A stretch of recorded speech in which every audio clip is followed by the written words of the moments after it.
يا أيها الذين آمنوا استعينوا بالصبر والصلاة إن الله مع الصابرين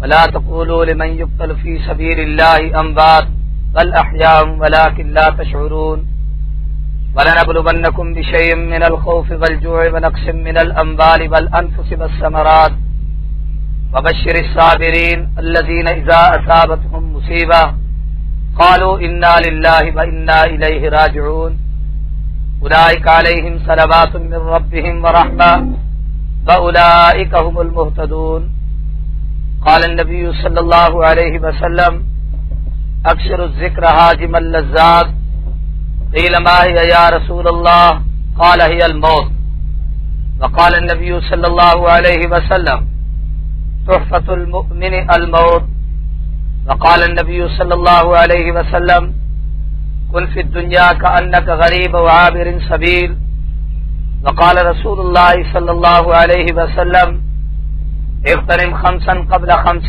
شبابك قبل حرمك صحتك قبل سقمك حياتك قبل موتك غناك قبل فقرك فراغك قبل شغلك او كما قال رسول الله صلی اللہ علیہ وسلم.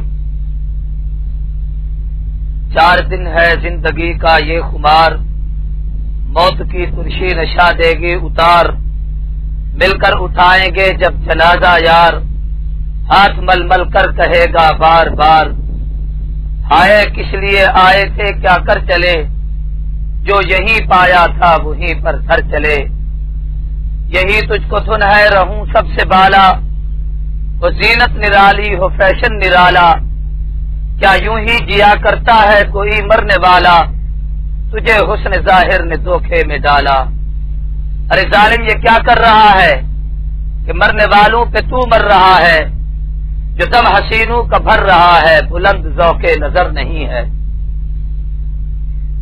سارے حضرات عقیدت اور محبت سے نماز والا درود شریف عبادت کے لیے سے اونچی آواز کے ساتھ پڑھ لیں.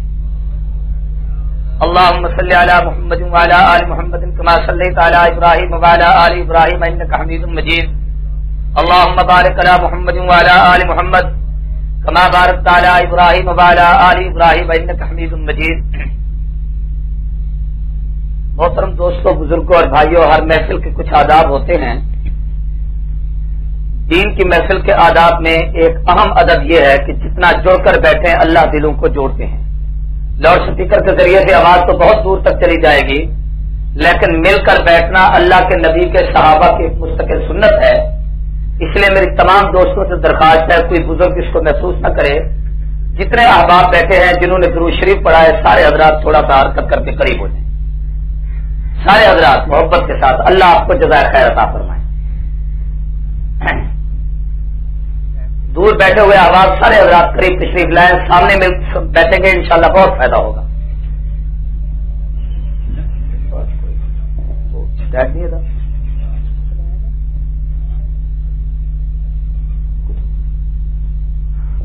قابل سب تعظیم و تکریم محترم دوستوں، بزرگوں اور بھائیوں،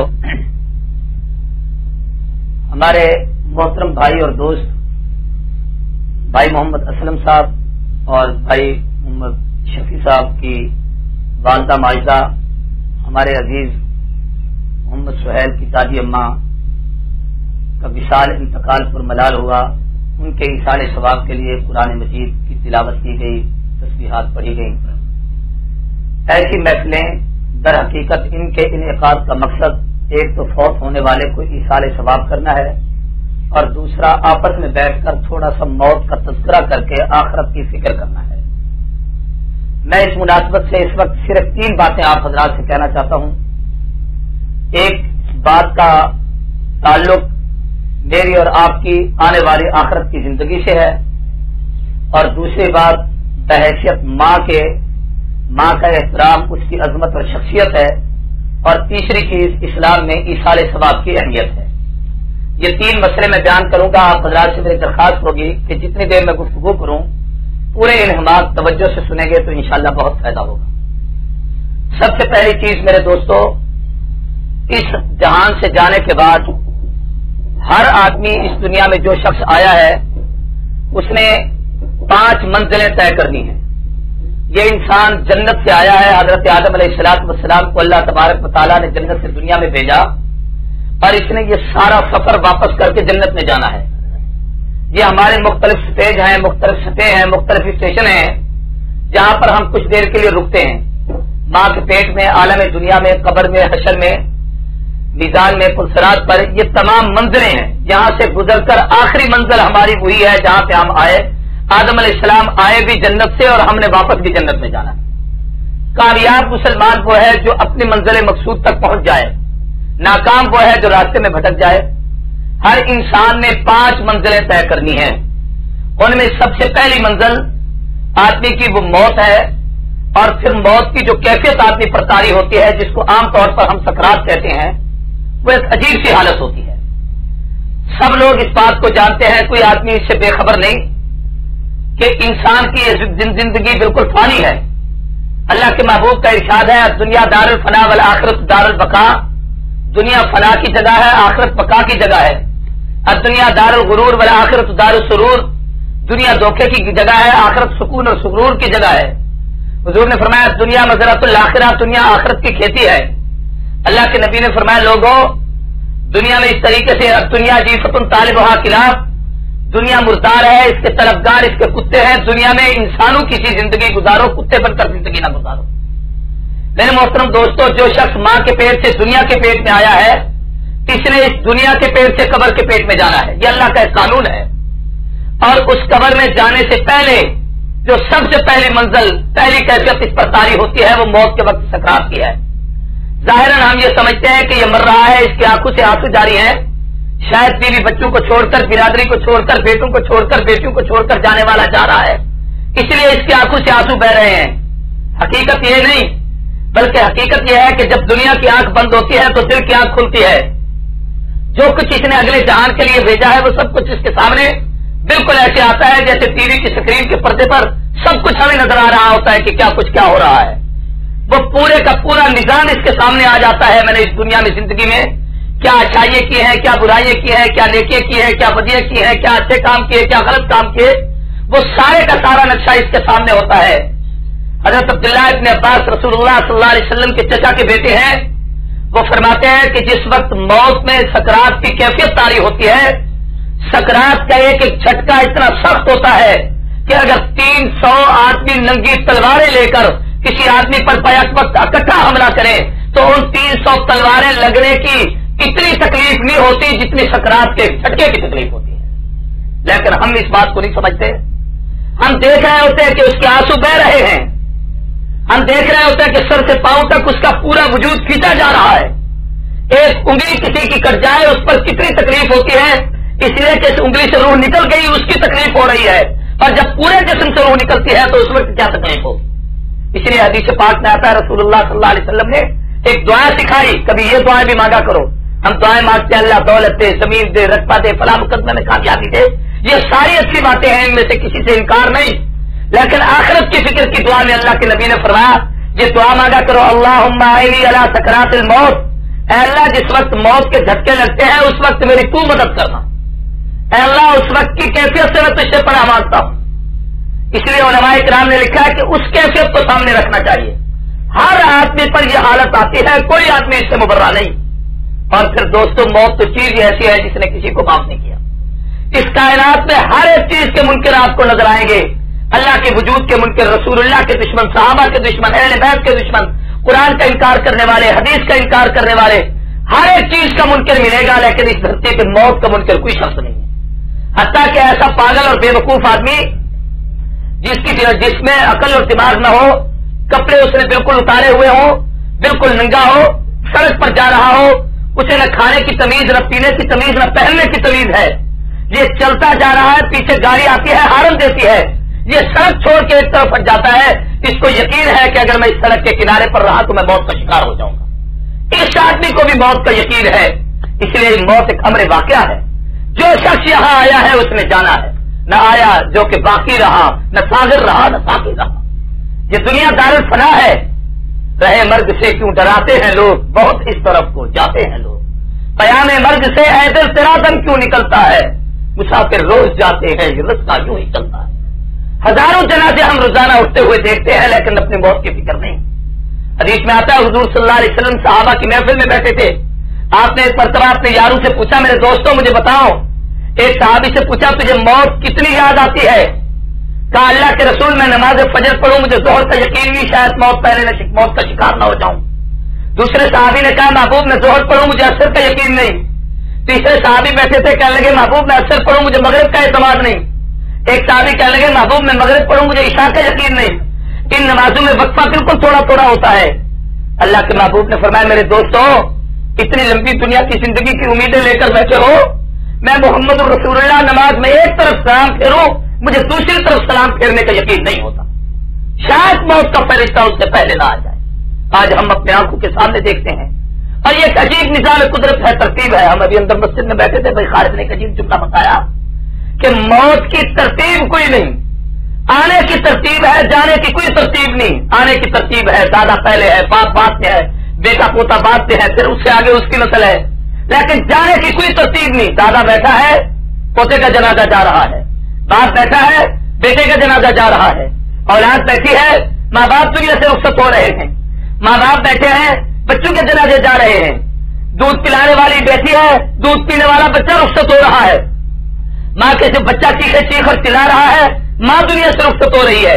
یہ ایک ترتیب اللہ کے ہاں تو ہے, بندوں کے ہاں اس نظام کی کوئی ترتیب نہیں. انسان کی زندگی کا ایک وقت متعین ہے.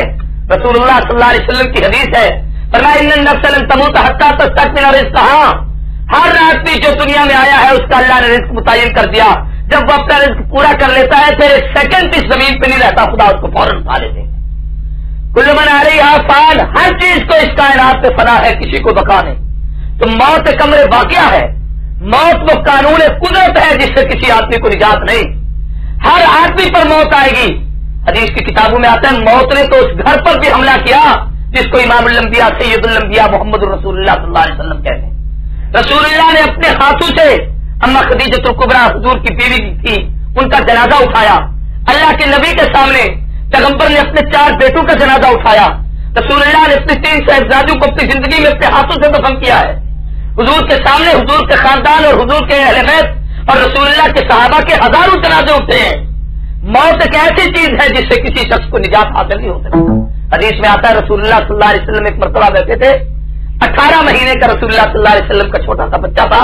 حضرت ابراہیم حضور اس کو گود میں لے کے بیٹھے ہیں اور بچہ بیمار ہے. مدینہ طیبہ سے تھوڑا سا فاصلے پر بھائی خالد اس سال حج کر کے آئے ہیں, چودھری صاحب ان سے پوچھے, یقیناً وہ مکان بھی دیکھ کے آئے ہوں گے سیدہ ماریہ قبطیہ کا. وہاں پر اب تک وہ جگہ موجود ہے جہاں اس بچے کی ولادت ہوئی تھی اور اسی جگہ اس کی وفات کا واقعہ پیش آیا. کتابوں میں لکھا رسول اللہ اس بچے کو گود میں لے کر بیٹھے ہیں اور بچے کو سکرات کی کیفیت ہے.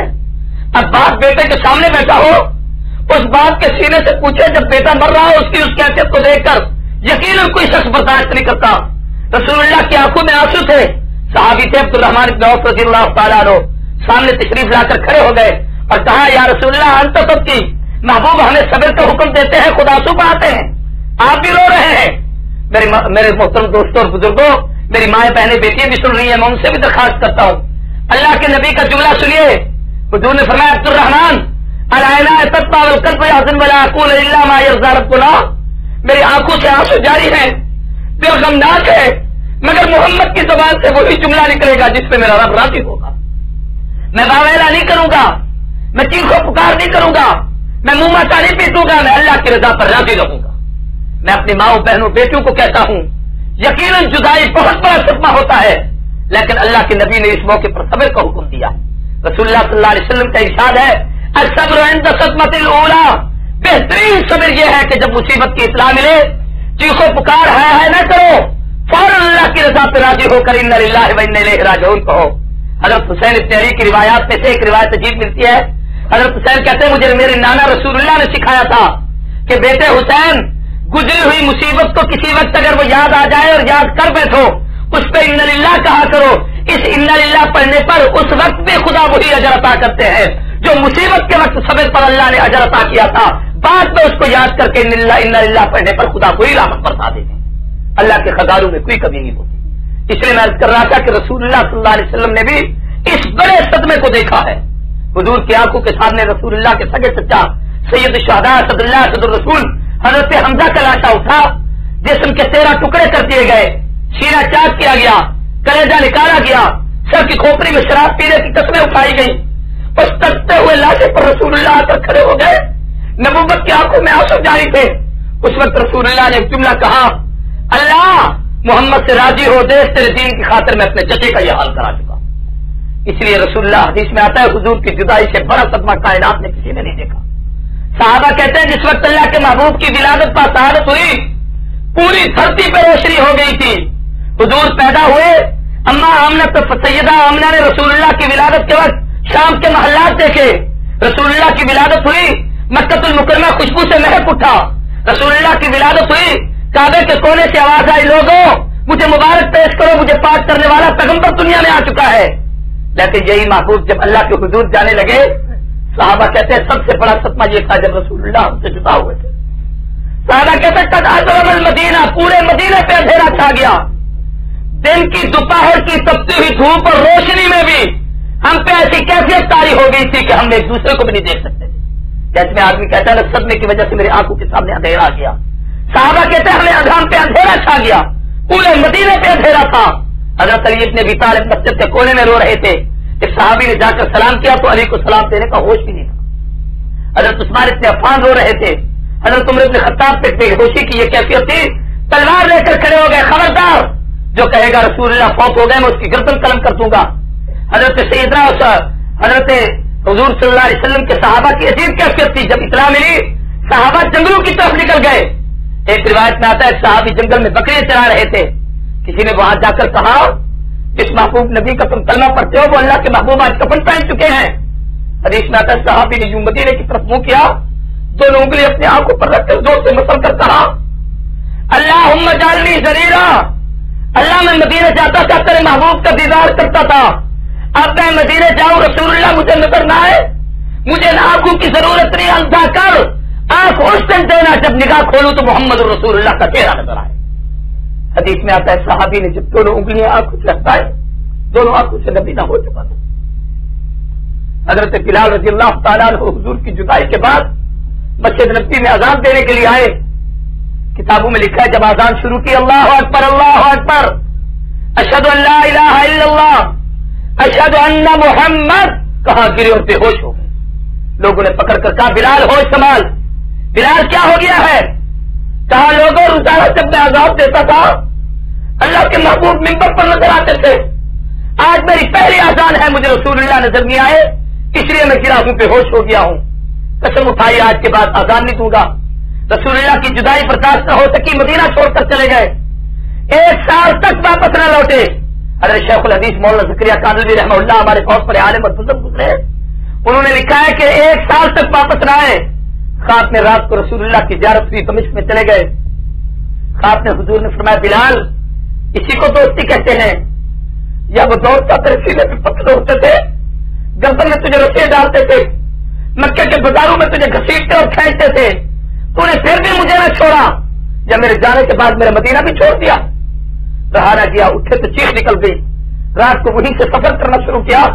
دن رات سفر کرتے کرتے کتابوں میں لکھا ہے جس وقت مدینہ طیبہ پہنچے صبح تہجد کا وقت تھا، رسول اللہ کے دونوں لاڈلے شہزادے سیدنا حسین کریمین شریفین حضرت حسن اور حسین جو شبیہین رسول تھے، رسول اللہ کے ہم شکل تھے، صحابہ کہتے ہیں حسن کا چہرہ حسین کا وجود دیکھتے ہمیں رسول اللہ یاد آ جاتے تھے۔ ان دونوں بچوں نے حضرت بلال کو آتے دیکھا تو تڑپ گئے، جہاں امنا بلال ہمارے چچا بلال آ گئے، چاچا جان آپ کے جانے کے بعد اذان تو ہوتی ہے، آپ کی آواز ہم نے نہیں سنی، آج ویسے اذان دیجیے جیسے رسول اللہ کے سامنے کھڑے ہو کر اذان دیتے تھے۔ حضرت بلال کہتے میرا دل بھر گیا ان شہزادوں کو دیکھ کر، مدینہ خالی تھا، دل نہیں کرتا تھا اذان دوں، مگر شہزادوں کی فرمائش تھی اس لیے میں نہ رکھ سکا۔ سیدنا بلال نے جب اذان دینا شروع کی، اللہ اکبر اللہ اکبر اللہ اکبر اللہ اکبر، پورے مدینے میں ہلچل مچ گئی، مرد عورتیں بچے بڑے بوڑھے جوان چیخیں مار کے گھروں سے باہر نکل آئے۔ کسی نے پوچھا کہہ رہے کہاں جا رہے ہو؟ کہنے لگے لوگوں یہی مؤذن تھا جو رسول اللہ کی زندگی میں اذان دیتا تھا، محبوب کے جانے کے بعد مؤذن چلا گیا تھا، آج 1 سال کے بعد واپس آیا ہے، ہم دیکھنے جا رہے ہیں کہ اکیلا مؤذن آیا ہے یا امام بھی واپس آ گئے ہیں۔ لیکن امام وہاں جا چکے تھے جہاں جانے کے بعد واپس کوئی نہیں آیا کرتا. میں عرض یہ کر رہا ہوں کہ موت ایک اہم صدمہ ہے، لیکن اس صدمے پر اسلام نے ہمیں صبر کا حکم دیا ہے. اسلام نے یہ سکھایا ہے کہ اس وقت اللہ کی رضا پر راضی ہو. ظاہر ہے کہ مرنے والے کو آپ دوبارہ زندہ نہیں کر سکتے، آپ اس کو واپس نہیں لا سکتے، لیکن اتنا تو کر سکتے ہو کہ اللہ کی رضا پر راضی رہو. خدا اس کو بھی اجر عطا کرتا ہے، تمہیں بھی اجر عطا کرتا ہے. حضور نے فرمایا جب مردے پہ کوئی شخص دین کرے، ماتم کرے، وہ ماتا پیٹے، روئے، فرشتے اس کو کہتے ہیں تو ان کا کیا لے کے آیا ہے کہ تیرے بعد یہ اس طرح چیخ چلا رہے ہیں. اور اگر کوئی صبر کرے، اللہ فرماتے فرشتوں، ایک تو ان پر میری طرف سے یہ فیصلہ صادر ہوا کہ ان کی والدہ چلی گئی، ان کی خالہ چلی گئی، ان کا فلاں عزیز چلا گیا، ایک تو میں نے ان سے رشتہ دار کو جدا کیا، دوسرا وہ میری رضا پر راضی تھے. ان کی اس نیکی کی وجہ سے اس مرنے والے کی مغفرت کا بھی اعلان کرتا ہوں. جنہوں نے اس پہ صبر کیا ہے میں ان کی مغفرت کا بھی اعلان کرتا ہوں. یہ بہت بڑی نعمت ہے جو خدا کی طرف سے آتی ہے. موت میں مختلف حکمتیں ہوتی ہیں، یہ اس وقت میرا یہ عنوان نہیں. میں بڑی مختصر گفتگو کرنا چاہتا ہوں تاکہ آپ حضرات، میں سب کے چہرے پڑھ رہا ہوں، شہری دوست سارے بیٹھے اپنے اپنے کاروبار پر آپ نے جانا ہے. سب سے پہلی منزل انسان کی موت ہے، اور اس کے بعد دوسری منزل جس کی ہم نے تیاری کرنی ہے وہ قبر ہے. آج ہم اس کو بھی بھول گئے. محلات میں رہتے ہیں، قبروں کو چھوڑ دیا ہے، قبرستان سے گزرتے ہیں اس انداز سے جیسے کہ کوئی پتہ ہی نہیں یہاں پر کون ہے. وہاں سے گزرتے ہیں، جو فرسودہ باتیں ہو رہی ہیں، قبرستان سے گزرتے ہیں، قبروں کو لتاڑ کے جاتے ہیں. حدیث میں آتا ہے رسول اللہ نے فرمایا جو قبر پر پاؤں رکھتا ہے ایسے ہے جیسے جہنم کے انگارے پہ پاؤں رکھتا ہے. اس لیے قبرستان میں جاؤ تو قبرستان کے بھی آداب ہیں. ہم نے تو یہ باتیں نہیں سیکھی. آؤ کبھی نیک لوگوں کی محفلوں میں بیٹھ کر یہ باتیں سیکھا کرو. حضور نے فرمایا قبرستان کے آداب میں یہ ہے کہ قبرستان میں کوشش کیا کرو جوتا اتار کے جایا کرو اگر جگہ صاف ستھری ہے. اگر کوئی کانٹے یا اس قسم کی جگہ ہے وہاں جوتا نہیں اتار سکتے تو گزرتے ہوئے قبروں کا خیال کیا کرو کہ کسی قبر پر تمہارا پاؤں نہ آ جائے. اللہ کے نبی صلی اللہ علیہ وسلم نے فرمایا جس وقت قبرستان میں جایا کرو ان کی مغفرت کی دعا کیا کرو. رسول اللہ نے فرمایا ان کو سلام کیا کرو، السلام علیکم یا اہل القبور، قبر والوں تم پر خدا کی رحمت ہو، انتم سابقون و انا انشاءاللہ بکم سلاحقون، تم آگے گئے ہو، ہم بھی کفن پہن کر تمہارے پیچھے آ رہے ہیں. اور یہ حقیقت ہے. اس قبر کی عجیب زندگی ہے. حضرت عثمان ابن عفان کے متعلق آتا ہے قبرستان میں جاتے تو روتے اتنا کہ یہاں 2 نالیاں بن گئی تھی رو رو کے.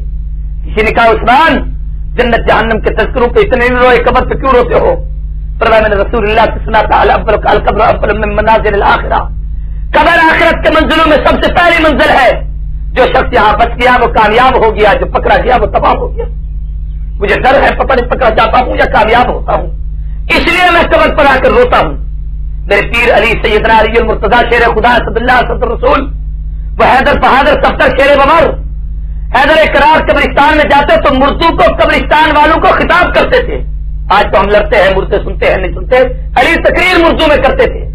حضرت علی کی تقریر کے 4 جملے یاد کر لو. حضرت علی ابن ابی طالب قبرستان میں آ کر کہتے یا اہل القبور، قبر والوں، مساؤکم زوجت، کل جس بیوی کا کہا مان کر تو نے شریعت کو دھکے دیے تھے تیرا جنازہ وہی رکھا تھا، وہ دوسری جگہ نکاح کے منصوبے بنا دی. اموالکم قسمت، کل جو تم نے مال جمع کیا تھا وہ سارے کا سارا تقسیم ہو چکا ہے. دیارکم سوتنت، جن محلات میں تم رہتے تھے مکان خالی ہو گئے ہیں، آج تم قبرستان میں پہنچ چکے ہو. اولادکم حرمت، کل تم جاتے تو بچہ ابو ابو کر کے تمہیں سینے سے لگاتا تھا. جب بیٹا باہر سے آتا ماں کہتی تھی آ گئے میرے بیٹے، دکان بند کر کے آئے ہو، اسلم خیریت سے ہو، شفیع عافیت سے ہو، بیٹے آج کتنا کمایا ہے، آج کاروبار کیسا رہا ہے.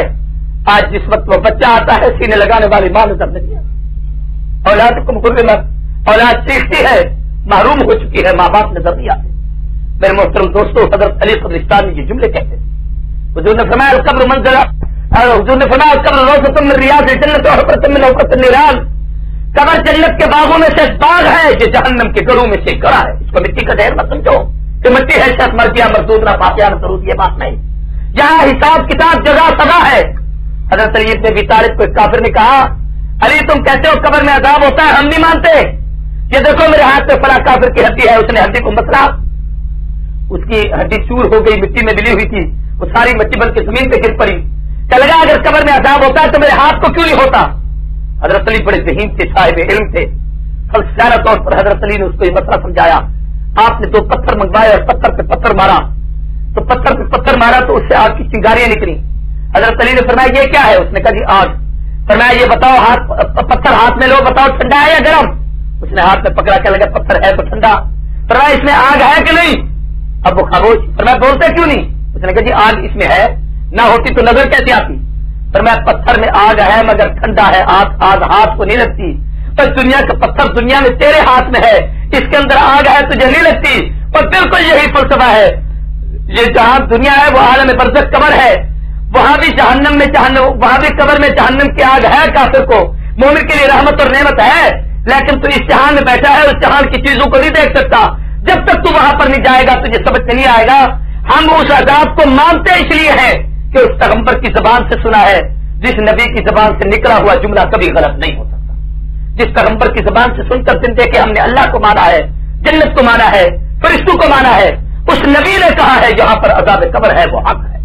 حضور ایک مرتبہ جو قبروں سے گزرے آپ سے فرمایا الہ اور زبان دونوں کا عذاب ہو رہا ہے۔ صحابہ نے پوچھا محبوب کیوں؟ فرمایا یہ وہ شخص تھا جو پیشاب کے گندے قطروں سے نہیں بچتا تھا، یہ وہ آدمی تھا جس کی عادت کی چغل خوری کرتا تھا، مسلمانوں کو آپس میں لڑاتا تھا، اس لیے عذاب قبر سے نجات مانگا کرو۔ اللہم انی اعوذ بک من عذاب القبر، یہ حضور نے دعا سکھائی ہے کہ اللہ مجھے عذاب قبر سے محفوظ رکھ۔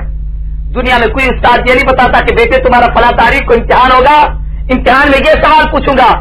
اللہ کا احسان اور مہربانی ہے، خدا نے 3 سوال بتا دیے۔ فرمایا قبر میں تم سے 3 سوال ہوں گے، من ربک ما دینک من نبیک، تیرا رب کون ہے، تیرا دین کیا ہے، تیرا نبی کون ہے۔ اگر اللہ کو رب مانا اس کی ذات پہ یقین کیا تو کہو گے ربی اللہ، میرا رب اللہ ہے۔ اگر دکان سے مکان سے کاروبار سے پلنے کا یقین خدا کو چھوڑا، نماز کو چھوڑا، احکامات کو چھوڑا تو ہاں لا آدری ہاتھ مل مل کر کہے گا پتہ نہیں اللہ کون ہوتا ہے۔ پوچھا جائے گا من نبیوں کا، تیرا نبی کون ہے؟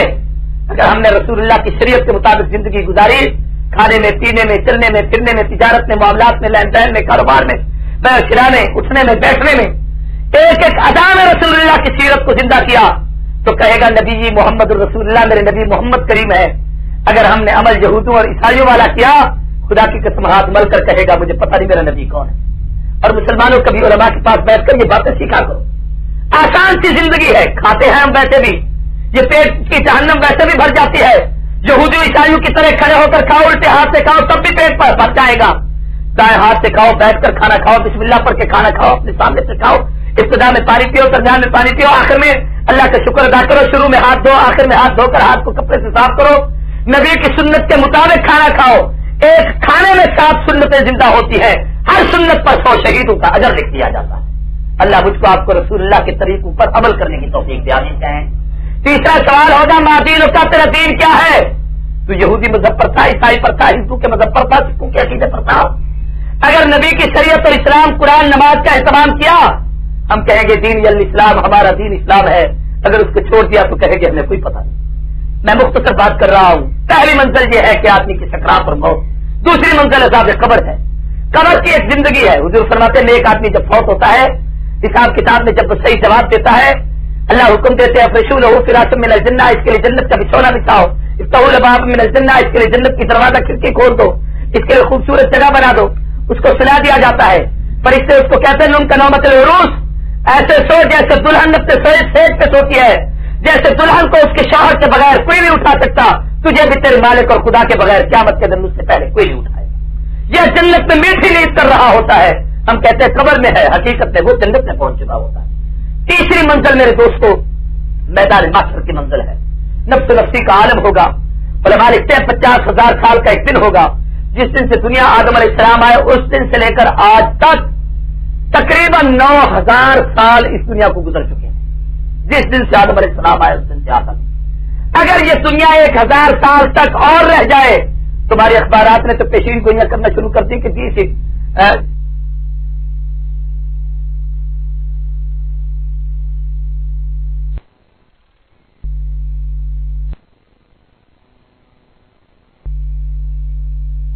پیشین گوئیاں کرنا شروع کر دی کہ 20 کا مشکل آئے گا، قیامت قائم ہو جائے گی۔ کسی کو پتہ نہیں قیامت کا علم صرف اللہ کو، اللہ ہی بہتر جانتا ہے خدا کب قیامت کو قائم کریں گے۔ اگر 1,000 سال بھی دنیا رہ جائے تو ساری دنیا کی زندگی 10,000 سال اور قیامت کا ایک دن 50,000 سال کا، اس کی تپش کی وجہ سے تانبے کی طرح گرم ہوگی۔ حدیث میں آتا ہے حضور نے فرمایا ہر آدمی محشر میں ایسے ہوگا جیسے ماں کے پیٹ سے دنیا میں آتا ہے، کوئی کپڑا اس کے پاس نہیں ہوگا. میری اماں عائشہ صدیقہ نے رسول اللہ سے پوچھا محبوب سارے ننگے ہوں گے تو ایک دوسرے کو دیکھیں گے, یہ تو شرم اور عار کی بات ہے. حضور نے فرمایا عائشہ دیکھنے کی فرصت اور طاقت کہاں ہوگی, ہر آدمی کا سر اوپر ہوگا, منہ آسمان کی طرف تنا ہوا ہوگا, ہر آدمی اپنے گناہوں میں پسینے میں غرق ہوگا گناہوں کی مقدار کے مطابق, کوئی کسی کو نہیں دیکھ سکے گا. قرآن کہتا ہے یوم یفر المرء من اخیہ وامہ وابیہ, قیامت کے دن ہر آدمی ایک دوسرے سے بھاگے گا, کوئی کسی کو سننے کے لیے تیار نہیں ہوگا. یہ وہ دن ہوگا جس دن کچھ لوگ ایسے ہوں گے جن کو خدا جنت کے پروانے دیں گے. اللہ کہتا ہے اس دن جس کو دائیں ہاتھ میں نامہ اعمال ملا جنت میں گیا, بائیں ہاتھ میں جس کو نامہ اعمال ملا جہنم میں گیا, جس کو دائیں ہاتھ میں نامہ اعمال ملے گا. اس دن کچھ لوگ ہوں گے جو مشک کے تیروں پر ٹہل رہے ہوں گے, اس دن کچھ لوگ ہوں گے جو اللہ کے عرش کے نیچے دسترخوان پیچھے ہوں گے, وہاں پہ کھانے کھا رہے ہوں گے. اس دن کچھ لوگ ہوں گے جن کو اللہ کہے گے محمد الرسول اللہ کے امتیوں, محبوب تیری امت میں سے آج 70,000 کو میں بغیر حساب کتاب کے جنت کے داخلے کا اعلان کرنا چاہتا ہوں. دعا کرو اللہ میرا آپ کا شمار بھی ان لوگوں میں کر دے. آمین کہو بھائی, اونچی آواز سے آمین کہہ دو. کتنی بات کرنا ہے, اچھی دعائیں مانگ رہا ہوں, آپ کو لڑا نہیں رہا, کچھ شریعت کے مسئلے سمجھا رہا ہوں, اور میں ڈرانا بھی نہیں چاہتا, آپ کو اللہ کی رحمت کی امید دلاتا ہوں. ہمارے یہاں عبادت ہوتی ہے کہ ڈراؤ دھمکاؤ پریشان کر دو. اللہ کی رحمت سے توقع رکھو, یقین و خدا کریم ہے ہم پہ کرم کرے گا, وہ رحیم ہے ہم پہ رحم کرے گا, وہ غفار ہے ہمارے گناہوں کو بخش دے گا, وہ رحمان ہے اس کی رحمت بے انتہا ہے, اس لیے اس سے رحمت کی امید رکھا کرو. حدیث میں آتا ہے اللہ بخشنے کے بہانے تلاش کرتا ہے, رحمت ہر بہانہ نہیں جو ہے خدا کی رحمت تو بہانہ نہیں ہو, اللہ کی رحمت تو بہانہ تلاش کرتی ہے. اللہ چاہتے ہیں میں اپنے بندے کو بخش دوں, لیکن کسی بھی طریقے سے یہ بخشا جائے یہ ضروری نہیں, کیونکہ ایک بہت بڑی نیکی کرے گا تو اللہ شاید کسی بات پر بخش. حدیث میں آتا ہے قیامت کے دن جنت میں میدان محشر میں ایک آدمی اللہ کے دربار میں پیش ہوگا, اس کی ساری نیکیاں ہوں گی, گناہ اور نیکیوں کا موازنہ کیا جائے گا تو ایک نیکی کم ہو جائے گی. اللہ فرمائے گا جا ایک نیکی لے آ تجھے بخشتا ہوں, ورنہ جہنم میں جائے گا. اب یہ بھاگے گا, باپ کے پاس جائے گا, ماں کے پاس جائے گا, رشتے داروں کے پاس جائے گا, کہیں سے کوئی نیکی نہیں ملے گی. ایک آدمی اس کو ملے گا, وہ کہے گا کیوں پریشان ہے, یہ کہے گا میری ایک نیکی کی کمی ہے, اگر مجھے مل جائے تو میں جنت میں جا سکتا ہوں.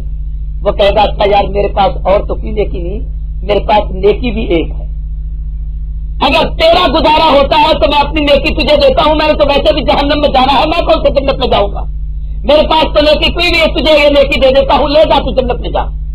یہ نیکی لے کر اللہ کے حضور پہنچے گا, اللہ فرمائے گا کہاں سے لایا, حلیم بذات صدور ہونے کے باوجود. وہ کہے گا اللہ فلاں آدمی نے مجھے نیکی دی ہے, اللہ اس کو بھی بلا لے گا, اللہ فرمائے گا تجھے آج نیکی کی ضرورت نہیں تھی. وہ کہے گا اللہ میاں مجھے تو ضرورت تھی, مگر ایک نیکی سے میرا کیا بنتا, اس کا ایک نیکی سے گزارا ہوتا تھا, یہ جنت میں جا سکتا تھا, میں نے سوچا میں تو ویسے بھی جہنم میں جاؤں گا, یہ نیکی اس کے حوالے کیوں نہ کر دوں. حدیث میں آتا ہے اللہ فرمائیں گے اس دن جس دن کوئی کسی کے کام نہیں آیا, آج اگر تو میری ایک مخلوق میرے ایک بندے کے کام آیا ہے, تو نے اس کے حال پر رحم کھایا ہے, میں تیرے حال پہ رحم. اللہ دونوں کو کہیں گے تم دونوں اکٹھے جنت میں جاؤ, اکٹھے جنت میں ٹہلو اور رہو, اللہ اس کو بھی معاف کر دیں گے, اس کو بھی معاف کر دیں گے. یہ باتیں ہم جب پڑھتے ہیں تو دل کرتا ہے خدا کرے ان لوگوں میں ہمارا شمار ہو جائے. آمین کہو بھائی. حدیث میں آتا ہے کہ آدمی اللہ کے دربار میں پیش ہوگا, اللہ اس سے کہے گا تو نے یہ گناہ کیوں کیا تھا, تو وہ بجائے خوف کھانے کے اللہ کے سامنے ہنس پڑے گا. اب یہ بڑی عجیب بات ہے کہ کسی بادشاہ کے کسی وزیر کے سامنے, کیا میں کہتا ہوں عدالت میں اسی کے سامنے آدمی بلتا جاتا ہے, اللہ کی عدالت میں خدا پوچھے اور وہاں سے اللہ فرمائے گا ہنستا کیوں ہے, میں پوچھتا ہوں گناہ کیوں کیا ہے. وہ کہے گا اللہ میاں مجھے ہنسی اس بات پر نہیں آئی کہ میں نے گناہ کیوں کیا, مجھے ہنسی اس بات پر آئی کہ میں نے تیرے نبی محمد رسول اللہ سے یہ سنا تھا, سب کا صلی اللہ اونچی بات سے بھائی اور محبت سے صلی اللہ ہو, حضور سے پیار کی نشانی ہے جب رسول اللہ کا نعرہ ہے اونچی آواز سے محبت سے درود پڑھا کرو. رسول اللہ صلی اللہ علیہ وسلم نے فرمایا تھا, اللہ کے نبی کا ارشاد ہے کہ جو شخص, یہ بڑی عجیب حدیث ہے, حضور نے فرمایا جب آدمی کے چہرے پہ داڑھی میں بال سفید ہو جائیں تو اللہ کی رحمت کو حیا آتا ہے. اللہ کہتے ہیں میرے بندے کے بال سفید ہو جائے, اور رحمت بھی کہتی ہے اب تو حیا کر تیرے بال سفید ہو گئے, اب تو گناہ کرنا چھوڑ دے, اور اگر یہ نیک بن جائے گناہ چھوڑ دے تو اللہ کو اس حیا کی وجہ سے اللہ قیامت کے دن اس کو معاف کر دیں گے. تو وہ کہے گا اللہ میاں میں تو سفید داڑھی والا مرا تھا, میری تو داڑھی میں ایک بار بھی کالا نہیں تھا, میں تو اس لیے ہنس پڑا ہوں کہ تیرے نبی نے کہا کہ اللہ کی رحمت کو لحاظ آتا ہے, اگر لحاظ اور رحمت کی شرم یہی ہے جس انداز سے آپ مجھ سے بات کر رہے ہیں تو پھر تیرا غصہ کیسا ہوگا. یعنی یہ تو رحمت کی بات ہے کہ تو نے کچھ نہیں کہنا, اور اتنی طریقے سے اللہ میاں مجھ سے پوچھ رہا ہے, اگر تو غصہ کرے تو وہ کیسا ہوگا. حدیث میں آتا ہے اس بندے کی بات سن کے اللہ بھی ہنس پڑے گا. تو سبحان اللہ, اور اس کی بات سے یاد سبحان اللہ کہلانے والا ولی بھی دنیا سے چلا گیا. باقی جو آدمی جاتا ہے اس کی مثال دنیا میں نہیں ملتی. ان کے بعد سے کہو بھی سبحان اللہ. جب بھی کوئی بات اچھی سمجھ آئے تو اس پہ سبحان اللہ کہا کرو. توجہ. اللہ اللہ اللہ فرمائے کہتے ہیں تو نے بھی سچ کہا, میرے نبی نے بھی سچ کہا, جا میں تجھے اپنی رحمت کے ساتھ بات کرتا ہوں, تجھے جنت میں بھیجتا ہوں. اللہ ہم سب کے حال پر رحمت کرے, آمین کہیں. آخری اور پانچویں منزل, چوتھی منزل یہ ہے. پہلی منزل ہے موت, دوسری منزل ہے قبر, تیسری منزل ہے حشر, چوتھی منزل ہے پلسرات. اور پلسرات یہ وہ جگہ ہے جو جہنم کے اوپر بچھایا ہوا ایک پل ہے, نیچے جہنم ہے, اس طرف جنت ہے, ادھر میدان حشر ہے. جو آدمی ماں کے پیٹ سے دنیا کے پیٹ سے, دنیا کے پیٹ سے قبر میں گیا, قبر سے حشر میں اٹھے گا, اسے اس پلسرات سے گزر کر جنت میں جانا ہوگا. تلوار سے تیز, بال سے باریک, پانی سے نرم, اور لکھا ہے 500 سال کی اونچائی, 500 سال کی اترائی, 500 سال کی سیدھائی. یہ 1500 سال کا راستہ ہے. جب ایمان والا وہاں سے گزرے گا, پلسرات سے آواز آئے گی, جلدی گزر. جہنم کہے گی میری آنکھ ٹھنڈی ہوتی ہے تیرے نور کی وجہ سے. یہ پل پچ جائے گی, رحمت کا سرما سما بن جائے گی. اور جب تتکال گزرے گا تب کر وہ جہنم کا ادھر بن جائے گا. آخری منزل آدمی کی یہ جنت ہے, یہ جہنم ہے. دعا کرو اللہ ہم سب کا حصہ جنت میں بنائے, آمین کہیں. حدیث میں آتا ہے قیامت کے دن اللہ ساری انسانیت کو 3 طبقوں میں تقسیم کریں گے. ایک وہ لوگ ہیں جن سے خدا کوئی حساب نہیں لیں گے, سیدھا جہنم میں ڈالیں گے. یہ کافر ہوں گے. یہ کون ہوں گے؟ جہنم کافروں کے لیے ہے, مسلمانوں کے لیے نہیں. یہ بات ذہن نشین کیجیے. دوسرے وہ لوگ ہوں گے جن کو خدا بغیر حساب کتاب کے جنت میں بھیجیں گے. وہ ہوں گے جن انبیاء, صدیقین, شہداء, صالحین, کہ وہ طبقات جن کو اللہ چاہے گا اپنی رحمت سے بھیجیں گے. ایک طبقہ وہ ہوگا جن کا حساب کتاب ہوگا, وہ عام لوگ ہوں گے, اور ان میں بھی اللہ چاہیں گے کہ میں اکثر کو بخش کر جنت میں بھیج دوں.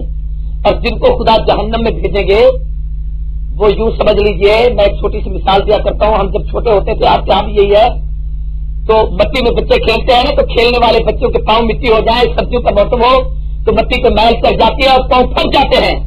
تو ہمیں ماں جمعہ کے دن ایسا کرتی تھی کہ کڑھائی میں پانی گرم کرتی, صابن اٹھاتی, 7 جراب کی سخت قسم کا کھڑوڑا اٹھاتی, اور اٹھا کر ہمارے پاؤں اٹھا کر اس تپتے ہوئے گرم پانی کے اندر رکھ دیتی, اور وہاں سے زور سے رگڑتی, مارتی, صاف کرتی, تیل لگاتی. اب یہ ظاہراً بچے کو تکلیف ہو رہی ہے, ایذا ہے کہ میں کس مصیبت میں ہوں, ماں مجھ پہ ظلم کر رہی ہے. آپ بتائیے یہ ماں ظلم کر رہی ہے یا رحمت؟ ارے بولو یار. لیکن بچے کو تکلیف ہو رہی ہے کہ نہیں ہو رہی؟ اونچی بات ہے. بچہ اس کو مصیبت محسوس کرتا ہے, ماں کی طرف سے رحمت ہے. غیر یہی کیسے ہوتی ہے میرے دوستوں, توجہ کریں. 2-4 منٹ یار بیٹھ جاؤ, میں بات کو ختم کرتا ہوں, پھر اٹھے یہ گڑبڑ نہ کریں. ان کو سمجھا دیں, 2 منٹ بیٹھ جائیں, کوئی بات نہیں. توجہ کریں بھائی, بس بات ختم کر رہا ہوں. تو جس طریقے سے یہ پاؤں صاف اگر ماں نہ کرے, جوتا نہیں پہناتی, پاؤں صاف نہ کرے تو اچھے کپڑے نہیں دیتی, پاؤں صاف نہ کرے تو ہم جمعہ پڑھنے کے لیے مسجد میں نہیں جاتے. جنت اللہ کی رحمت کی جگہ ہے, اللہ وہاں تھوڑا سا رگڑا دیں گے, گناہوں کو دھوئیں گے. اس لیے یہیں سے پاؤں پاؤں صاف کر کے جائے, کہیں خدا وہاں نہ دھونا شروع کر دے. یہ ہنسنے کی بات نہیں, حقیقت بتا رہا ہوں. میں کہہ یہ رہا ہوں کہ وہ بھی اللہ کی رحمت کا حصہ ہوگا کہ اللہ بندو کو صاف کر کے جنت میں بھیجے. وہ خدا بندے پہ عذاب نہیں دے رہا ہوگا اس کو. جیسے ماں بیٹے پہ رحمت کرنا چاہتی ہے, عذاب نہیں دینا چاہتی, لیکن بچہ سمجھتا ہے مجھے تکلیف ہے. اللہ کی رحمت صاف دینا چاہتی ہے, خدا عذاب نہیں دینا چاہتے. ایک بات میں ماں کے متعلق کہتا ہوں, ماں ایک بڑی عظمت والی چیز ہے. ماں پر جتنی گفتگو کی جائے کم ہے. قرآن مجید میں نے اس جمعہ, یہ جو جمعہ کا خطبہ غلہ مندی میں دیا تھا, حقوق والدین پر تھا, جو میرے دوست ہیں ان سب نے سنا, ان کو پتا ہے, لیکن اب میں ساری باتیں نہیں دہراتا. صرف ایک بات کہتا ہوں کہ حدیث میں آتا ہے یہ ماں کی جدائی کا صدمہ رسول اللہ نے بھی سہا ہے. اللہ کے نبی کی عمر 6 سال کی تھی جب حضور کی والدہ اما آمنہ کا انتقال ہوا, اور عجیب منظر تھا کہ رسول اللہ سفر میں تھے, مکہ المکرمہ سے مدینہ طیبہ نہال کو ملنے کے لیے گئے, اور حضور کی والدہ حضور کو لے کر قبرستان میں اکیلی قبر تھی حضرت عبداللہ حضور کے وارث کی, اس قبر پر لے جا کر کھڑی ہو گئی, اور بیٹے کو تعارف کرایا کہ بیٹے محمد جس سے ابن عبداللہ کی قبر ہے. اور وہاں پر کھڑے ہو کر بی بی آمنہ نے جملہ کہا, عبداللہ تو چلا گیا تھا سفر پر, کیا تجھے موت آ گئی تھی؟ تو نے کہا تھا میں واپس آؤں گا, جب بچہ تیرے پیٹ میں آئے اس کے لیے کھلونے اور سامان لاؤں گا. تو واپس نہ آیا, مجھے بعد میں پتا چلا میں بیوہ بن چکی ہوں. عبداللہ اگر میرے جملے تجھ تک پہنچ رہے ہوں, آج قبر سے وہ باہر نکال کے دیکھ, اللہ نے 14ویں کے چاند سے بھی بڑھ کر حسین محمد عطا کیا ہے. حدیث میں آتا ہے بی آمنہ نے اتنے جملے کہے, آمنہ کی چیخ نکل گئی, اللہ, اتنا جملہ کہا گری اور بے ہوش ہو گئی. رسول اللہ کی والدہ کو اٹھا کر گھر لائے. حضور کہتے 1 مہینے تک میری امی بیمار رہی. حضور کی عمر اس وقت 6 سال تھی. بس ماں کی جدائی کے صدمے کی کیفیت بتا رہا ہوں عجیب ہوتی ہے.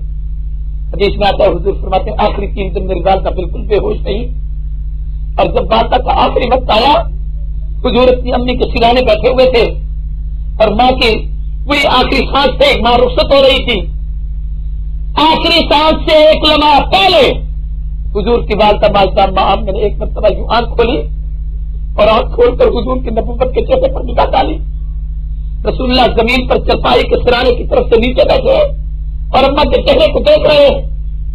بے ساختہ ماں کی زبان سے ایک جملہ نکلا, عرش والے خدا تو بڑا بے نیاز ہے, آنے سے پہلے اس کے ابے کو جدا کیا, آج 6 سال کا ہے تو مجھے بھی سنبھال رہا ہے, اللہ یہ حسین محمد میں تیرے حوالے کرتی. بس اتنا کہا اور آمنہ کی روح پرواز کر گئی. حضور فرماتے مجھے ابھی تک یاد ہے جس وقت میری امی کی میت اٹھی تھی, میں اپنی والدہ کے پاؤں کو اس کی چرپائی کے پائے کو پکڑ کر پیچھے روتا جا رہا تھا. لوگ مجھے دلاسا دیتے تھے. رسول اللہ فرماتے جس وقت میری اماں کو قبر میں اتارا گیا تو میں اوپر کھڑا تھا. ایک مرتبہ حضور صلی اللہ علیہ وسلم بعد میں تشریف لائے. حضور جب مدینے میں آ گئے, صحابہ کہتے ہم ساتھ کے حضور جنت حضور اس جگہ پر گئے تھا, حضور کی اماں کی قبر تھی. رسول اللہ جا کر کھڑے ہوئے تو رونا شروع کر دیا. حضور نے بتایا میری امی کی محبت میرے ساتھ کیسے کی, میں مدینہ طیبہ سے کس طریقے سے آیا تھا, والدہ کے ساتھ کیسے آیا تھا, ماں جدا کیسے ہوئی تھی. صحابہ جتنے کھڑے تھے حضور کی والدہ کی باتیں سن کر رونا شروع کر دیا. حضور جب واپس آئے تو اکیلے تھے. دادا عبد المطلب نے ام ایمن دائیہ سے پوچھا, اب ام ایمن تو اکیلی آئی, محمد تو لائی, عبد المطلب اس کی اماں آمنہ کہاں ہے. کہا عبد المطلب اللہ کی رضا پہ راضی ہو, جہاں عبداللہ اللہ کو پیارا ہو چکا ہے آمنہ بھی اللہ کو پیاری ہو چکی. ماں کی جدائی کا بہت بڑا صدمہ ہوتا ہے. ماں کے قدموں میں قرآن نے جنت بتائی ہے, ماں کی دعا پر ہاتھ ہے. جب گاڑی پہ رکشوں کے موٹروں کے پیچھے لکھا ہوتا ہے ماں کی دعا جنت کی, ہاں یہ حقیقت ہے. ماں دعا کرے دونوں جہان کی نعمتیں مل جاتی. پاکستان کی زبان کے بہت بڑے عالم تھے, والدہ کے ساتھ حج پر گئے, کعبۃ اللہ کو طواف کر رہے تھے. اب تو وہاں بتا کے خوبصورت سفید مرمر لگا ہوا ہے, ایئر کنڈیشن ایسا پتھر ہے کہ اس پہ پاؤں رکھو تبتے ہی دوپہر کی دھوپ میں تو بالکل ایسے جیسے ٹھنڈے برف کے پانی میں پاؤں ہے, ایسی ٹھنڈک لگتی ہے. لیکن اس وقت زمین پر کنکریاں بچھی ہوتی تھی. والدہ نے بھی طواف کیا, قاضی صاحب نے بھی طواف کیا. والدہ کی ضعیف العمر تھی, بوڑھی تھی, آدھا کمزور سے, پاؤں خشک تھے, جسم سخت تھا, کمزور تھا. جب تھک ہار کے بیٹھ گئی تو قاضی صاحب نے جا کر پاؤں دبانا شروع کر دیے. پاؤں کے تلموں پہ دیکھا تو کنکریاں چھوٹی چھوٹی سی چبھی ہوئی تھی پیر میں. قاضی صاحب نے ان کنکریوں کو اپنے ہاتھوں سے صاف کیا, ماں کے قدموں کو پوچھا دیا. تو قاضی صاحب کے والدہ اس وقت ماں نے جملہ کہا تھا, میں آپ کو بتانا چاہتا ہوں, خدا کے لیے دل پر لکھو. ماں بڑی نعمت ہوتی ہے خدا کی قسم. دعا کرنے والی سب سے بڑی وسیل, سب سے بڑی نعمت ماں ہے. حدیث میں آتا ہے اس وقت رسول اللہ نے ایک حضور ماں نے ایک جملہ کہا, کتابوں میں لکھا ہے قاضی صاحب کے حالات میں. ماں نے کہا بیٹے آج تو میرے قدموں میں جنت تلاش کرتا ہے, سن وقت کا حاکم تیری جوتے اٹھائے گا. بہاولپور کی جامع مسجد صادق آج بھی گواہ ہے. نواب صادق کی صدارت تھی, قاضی صاحب تقریر کر رہے تھے. جب قاضی صاحب تقریر سے فارغ ہوئے تو نواب نے جلدی سے جوتے اٹھائے اور سیدھی کی. لوگ کہنے لگے قاضی صاحب ہٹ جائیے, نواب صاحب جوتی ہمیں تو ملا کی جوتی ہے, تم کیوں اٹھا رہے ہو. قاضی صاحب کہنے لگے ہٹو لوگوں, نواب کو جوتی اٹھانے دو. نواب بھی جوتے اٹھا رہا, میری ماں کی دعا سے جوتے اٹھا رہے. جب میری اماں نے دعا کی تھی کہ وقت کا حاکم تو جوتے اٹھائے گا. اس لیے ماں بہت بڑی نعمت ہوتی ہے. حضرت موسیٰ علیہ السلام نے دعا کی تھی, بڑی عجیب, حیران ہو جاؤ گے. اللہ جنت میں جو آدمی میرے ساتھ ہوگا مجھے دکھا کون ہے. اللہ نے کہا کلیم سفر کر فلاں جگہ پر ایک کسائی رہتا ہے, اس لیے کسی کمی ذات کو کمی نہ سمجھا کرو, کسی بھی انسان کی بے قدری نہ کیا کرو. انسان اللہ کے ہاں محترم ہوتا ہے.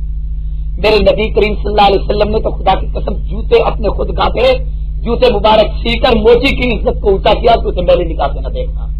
رسول اللہ نے اپنے ہاتھ سے کپڑوں کو سی کر درجے کی عزت کو اونچا کیا تو اس کو میلے نکالتے نہ دیکھنا. اللہ کے نبی نے اپنے گھر میں جھاڑو دے کر خاکروب کی عزت کو اونچا کیا کہ تم اپنے اس نوکر اور ملازم کو گھٹیا درجے کا نہ سمجھنا.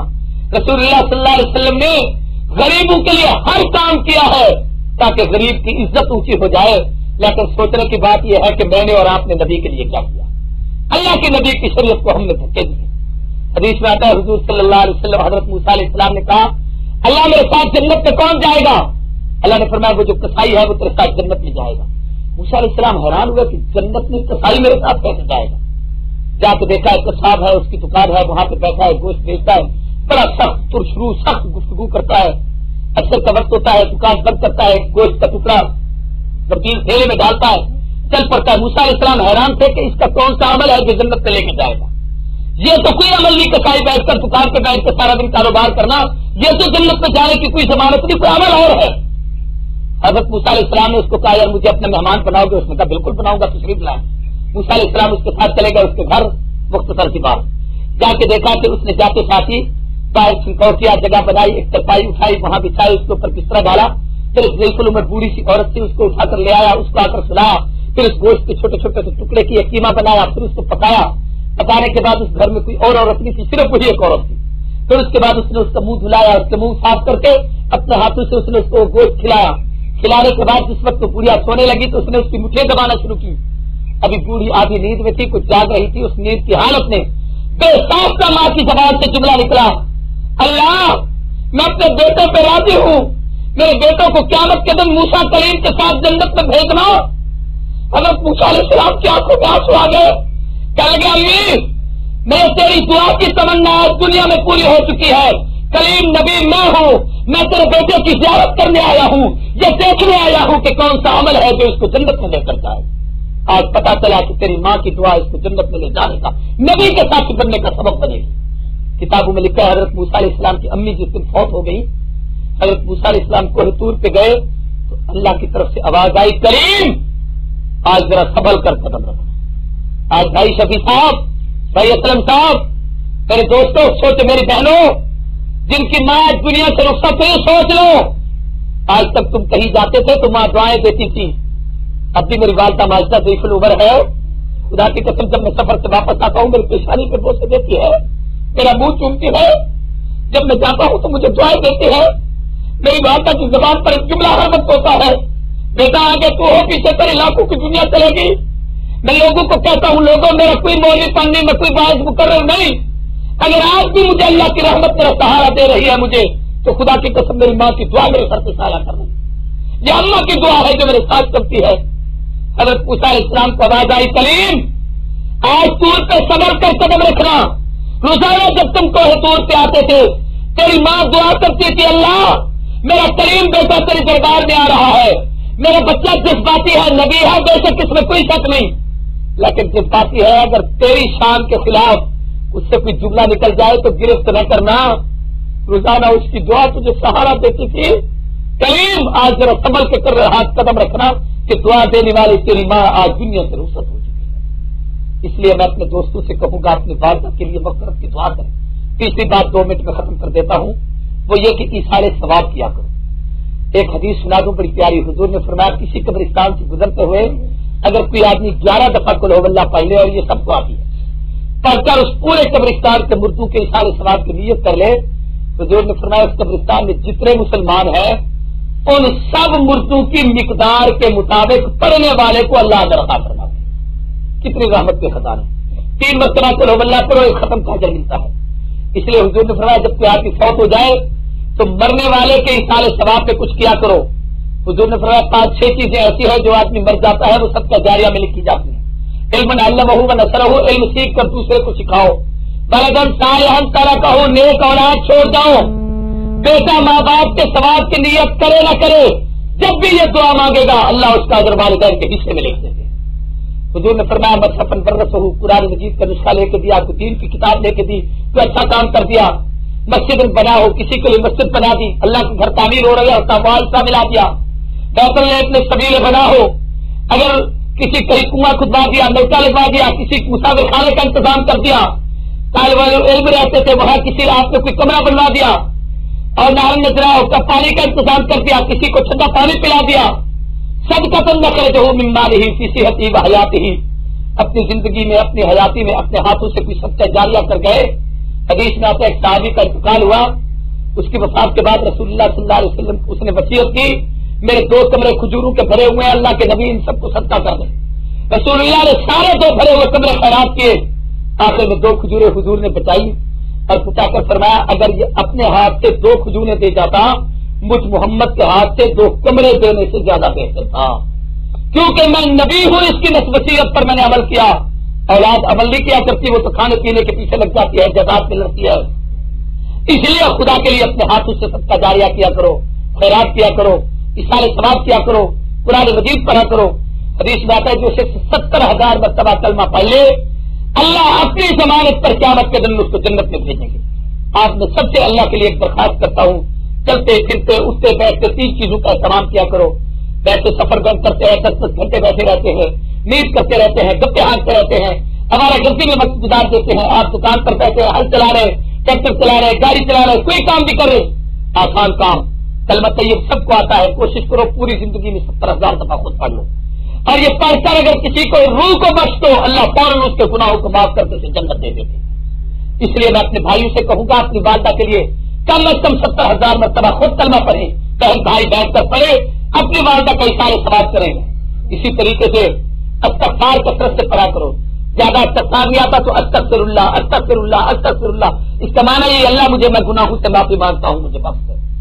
اور تیسری جو سب سے بڑی اہم چیز بتانا چاہتا ہوں وہ میرے اور آپ کے پیارے نبی حضرت محمد رسول اللہ کا ہم پر حق ہے، وہ ہمارے نبی ہے جس کے قدموں کی برکت سے خدا کی قسم آج ہم انسان ہے، جس کی وجہ سے آج ہمارے چہرے انسانوں والے ہیں، ورنہ ہمارے عمل وہ ہے کہ آج ہمیں خدا سور اور خنزیر اور بندروں کی شکل میں تبدیل کر دیتا، لیکن آج انسانوں کے چہرے اس لیے ہیں کہ رسول اللہ نے ہمارے لیے دعا مانگی، اس لیے اللہ کے نبی پر درود زیادہ پڑھا، اور سب سے افضل درود وہ ہے جو نماز میں پڑھتے ہیں۔ اگرچہ یہ بڑا درود ہے، باتیں بڑی کر لیتے ہیں، نواز شریف بے نظیر کے تبصرے بڑے کر لیتے ہیں، لیکن درود پڑھتے ہوئے کہتے ہیں مولوی جی بڑا درود ہے کہ چھوٹا سا درود بتاؤ، یہ بات نہیں، اس درود کو پڑھا کرو جو رسول اللہ صلی اللہ علیہ وسلم نے سکھایا ہے۔ 3 کام کرو، اللہ ہم سب کو ہمارے صالحہ کی توفیق عطا کرے۔ ہمارے جامعہ عبداللہ بن مسعود کے استاد بیٹھے ہیں حضرت مولانا غلام مصطفیٰ صاحب، عالم ہے، استاد الحدیث ہیں، انشاءاللہ دعا یہ کرائیں گے۔ جتنے دوست بیٹھے اور سارے حضرات اول بھی درود شریف، آخر میں بھی درود شریف، درمیان میں 1 مرتبہ الحمد، 11 دفعہ قل هو اللہ شریف پڑھ لیں، اور دوسرے جو کچھ جتنا پڑھا ہے اصال ثواب کا صحیح طریقہ یہ ہے، ہر رات بھی اپنے دل میں نیت کرے اللہ میں نے جو کچھ پڑھا اس سارے کلام کا اجر اپنے محبوب صلی اللہ علیہ وسلم صحابہ اہل بیت کے صدقے سے انبیاء کے واسطے سے اللہ ہمارے بھائی اسلم کی والدہ ماجدہ کی روح کو پہنچا، تمام مسلمانوں کے ارواح کو پہنچا، ان کے درجات بلند فرما۔ یہ سارے حضرات پڑھ لیں اور یہ دعا کریں، انشاءاللہ حضرت دعا فرمائیں۔